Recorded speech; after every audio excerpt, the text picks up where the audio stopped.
Bismillahirrahmanirrahim. Assalamualaikum warahmatullahi wabarakatuh. Perkenalkan, nama saya Hana Hanifah dengan NIM 101110024. Di sini saya akan menjelaskan sebuah metode yang ada pada Agile. Salah satunya di sini saya akan menjelaskan metode FDD.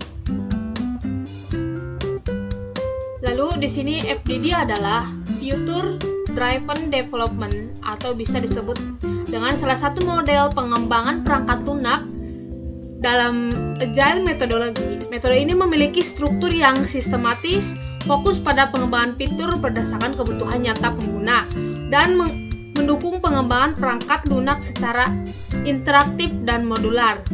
Kenapa saya memilih FDD ini? Karena menurut saya itu FDD merupakan metode yang mengimplementasikan sebuah kebutuhan si pengguna yang nantinya akan dikembangkan gitu.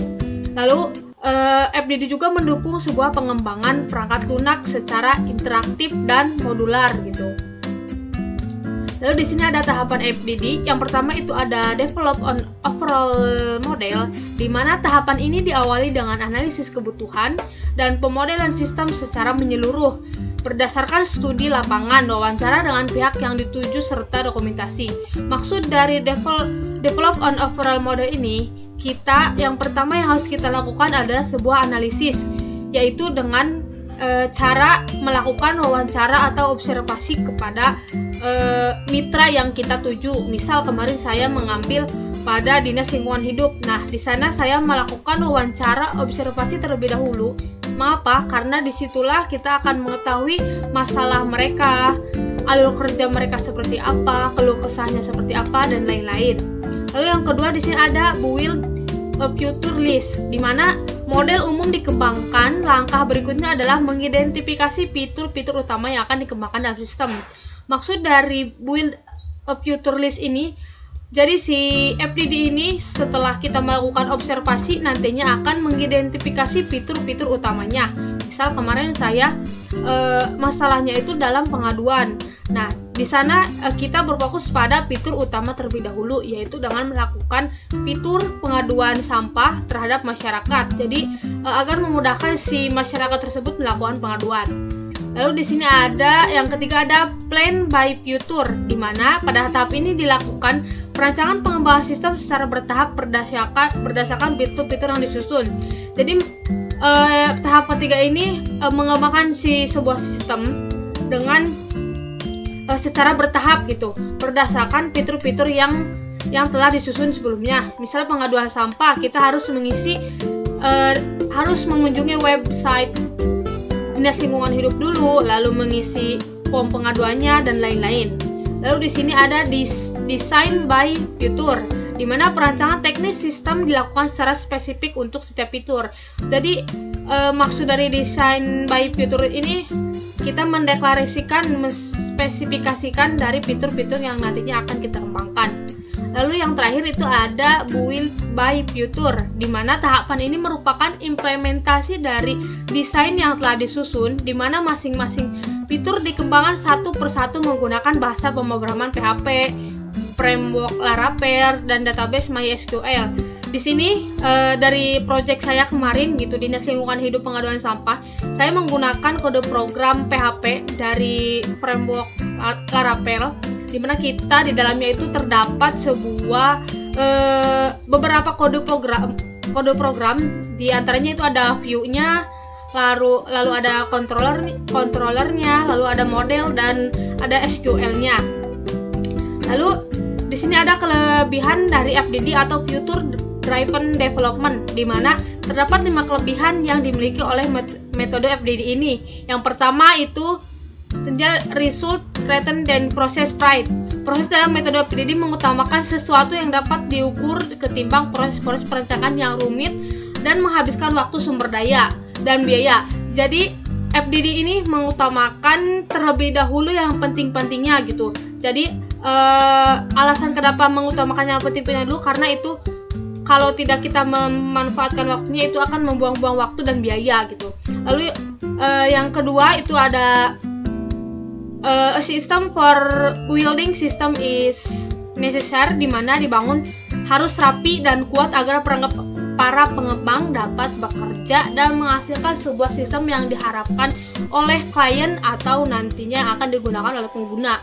Dimana di sini kita harus merancang sebuah sistem dengan rapi, dengan aman, dengan detail. Pokoknya semua yang ada di kebutuhan sistem atau di SRS itu kita implementasikan ke dalam, kita kembangkan ke dalam sebuah sistem yang nantinya akan dikembangkan. Lalu yang ketiga di sini ada simple is better, di mana perancangan dibuat sederhana mungkin tetapi dapat memenuhi semua persyaratan. Jadi percuma kalau misalkan kita membuat sistem panjang lebar, bagus-bagus, desainnya seperti ini, ada fitur ini, fitur itu kalau misalkan tidak memenuhi kebutuhan si pengguna, sistem kita bisa disebut dengan sistem yang tidak berkualitas. Kenapa? Karena sistem yang kita buat tidak memenuhi kebutuhan pengguna. Jadi seperti itu, atau tidak sesuai dengan SRS yang sudah kita buat. Lalu yang keempat sudah proses step sort of absolute value to each team member, di mana setiap langkah atau proses selama pengembangan sistem harus dapat dinilai dan terukur dari para pengembang sistem. Nah, di sana kita akan menguji dulu sebuah sistem yang nantinya akan dikembangkan, di mana kita akan melihat sebuah mungkin kita akan menguji sebuah sistem di mana kita melihat sebuah errornya atau ada bug atau seperti apa. Lalu yang terakhir itu ada good proses move to the background, di mana semua proses lebih baik dikerjakan di belakang sehingga pengerjaan dengan metode FDD terlihat sederhana. Jadi si sebuah proses itu dikerjakan di belakang layar gitu, tidak kita mengerjakan di depan. Ketika di depan itu kita sudah mengimplementasikan sistem yang kita buat nanti gitu. Lalu di sini ada beberapa yang dimiliki oleh metode FDD yang diperoleh dari hasil studi analitik sebagai berikut. Jumlah dalam proyek sebanyak 10.255 orang yang dibagi dalam beberapa divisi. Semakin banyak pekerja, biaya dikeluarkan semakin tinggi. Nah, jadi FDD ini tuh memproses sebuah kebutuhan yang penting terlebih dahulu. Karena kenapa? Kalau misalkan kita mengerjakan suatu proses yang seharusnya tidak kita harus lakukan, tapi malah kita lakukan, itu dapat menyebabkan pemborosan waktu, biaya, lalu ya sebagai berikut gitu.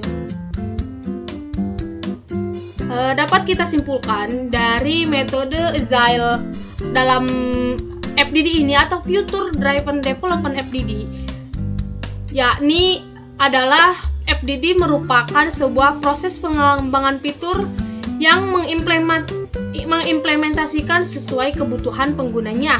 Perancangan dalam FDD dikembangkan secara perangkat lunaknya itu secara interaktif serta modular. Jadi menurut saya FDD ini merupakan metodologi Agile yang mudah dipahami, lalu mudah dalam pengerjaan, lalu mudah dalam step by stepnya. Mungkin cukup sekian presentasi dari saya, kurang lebihnya mohon maaf. Wassalamualaikum warahmatullahi wabarakatuh.